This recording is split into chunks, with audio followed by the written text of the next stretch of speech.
So 2025 has been a really big year for the magical girl genre. So let's review what we've seen and what's coming up because there is still so much.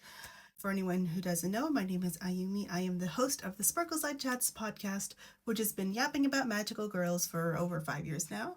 And I've watched over 300 titles in the genre and will continue to enjoy the genre for probably the rest of my life. In January, which was the tail end of Wonderful Precure, of course, and was also, Himitsu no Ipre was still airing at that time. Cute High Earth Defense Club Eternal Love, the movie, which was kind of a kind of bringing us back to that particular franchise and celebrating the 10th anniversary of the original series.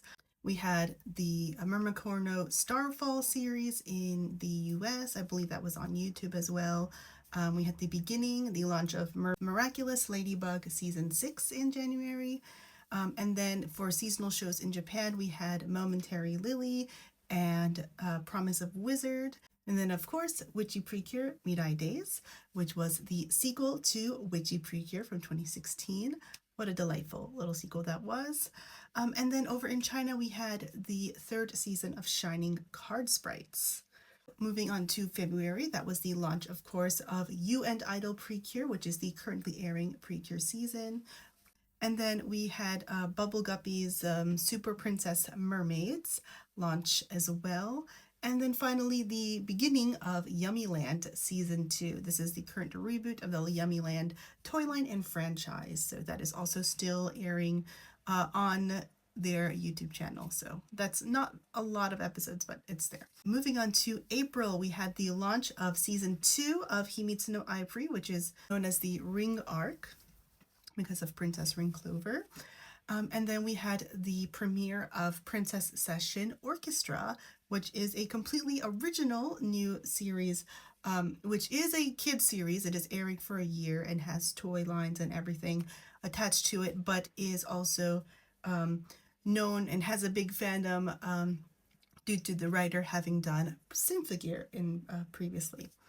So that's really good. And then for seasonals, we had Maebashi Witches, we had Witch Watch, which is still airing. That's a 2-core show. Once Upon a Witch's Death. And also over on YouTube, we had the second season of Hello Osaka's web series premiere. Finally, we also had the launch of Chapter 3 of Unicorn Academy on Netflix, and Season 2 of Rainbow Bubble Gem premiered in both Korea and China. Moving on to July, of course, the big one in July was K-Pop Demon Hunters, which has taken over the world. You love to see it. But also we had some seasonal shows beginning. Cute High Earth Defense Club High Collar, which is a sequel to all the previous iterations, but is also involving some time shenanigans because it's set in the past. The Taisho era, which is a lot of fun. We also have Kamitsubaki City Under Construction, which is based on a VTuber series. I don't fully understand the full grasp, but it was absolutely a magical girl series. There is new Panty and Stocking with Garter Belt, of course, which is the reboot / direct sequel to the 2011 series. And then we have Secrets of the Silent Witch and The Water Magician. You might argue The Water Magician doesn't count, but if Silent Witch counts for me, that means The Water Magician absolutely counts as part of the genre. So that's all that. And of course, the girl shows are all also still airing and all of that. So for October onward, so as far as Japanese media is concerned, of course, this is the second half of Himitsu no Ipre Season 2 and Princess Session Orchestra. There's a lot of new stuff happening. We also have looking forward to, but we haven't had official date announcements, just generally in October, we're expecting the launch of Princess Catch Teeny Ping, which is the 6th season of that Korean magical girl series, as well as Rainbow Crew from China. So Season 2 of that should also be premiering in October. We're getting Super Normal Magical Girls Asomiddleverse. So this is I don't know how to explain this.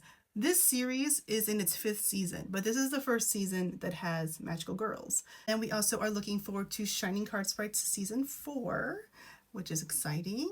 A lot of new things happening there. And then Winx Club The Magic is Back did premiere in September on BBC iPlayer, but will be shown globally on Netflix as of October. So there is that, if you are looking forward to that reboot. And then Unicorn Academy Chapter 4 is coming out in November alongside the Thanksgiving holiday. And then we don't have official dates yet, but we are expecting season 2 of Wish Cat, that Korean magical girl series, which premiered last year in the fall. And then we're also looking forward to Flower Fragrance. I don't know if there's going to be an official title for this in English, but this is, I'll just put the title here in Chinese. This is the direct reboot / continuation of Hanonoko Lunlun from 1979, which is a really exciting, this is a Toei Animation and Tencent production, but will be premiering in China. We have gotten a Japanese subtitle translation of one of the previews, but we don't actually know yet if it's going to premiere in Japan. I really hope it does so that I can watch it. But yes, so that is everything we are expecting for the rest of 2025. I'm really curious to know what you've enjoyed this year in the magical girl genre, what you're looking forward to. There's so much going on. And of course, we'll get into another video about what is coming out next year. Also comics. There's been a lot in the comic world that has changed. So I would love to hear what you're hype about, what you're excited for, what you want to see more of in the genre, and all of that. So let me know in the comments what you're excited about. And yeah, again, if you want to hear me yap more about magical girls every 2 weeks, Sparkleside Chats with Magical Girl Ayu is on all of the streaming platforms for podcasts. So yeah. Peace out. Have a magical day.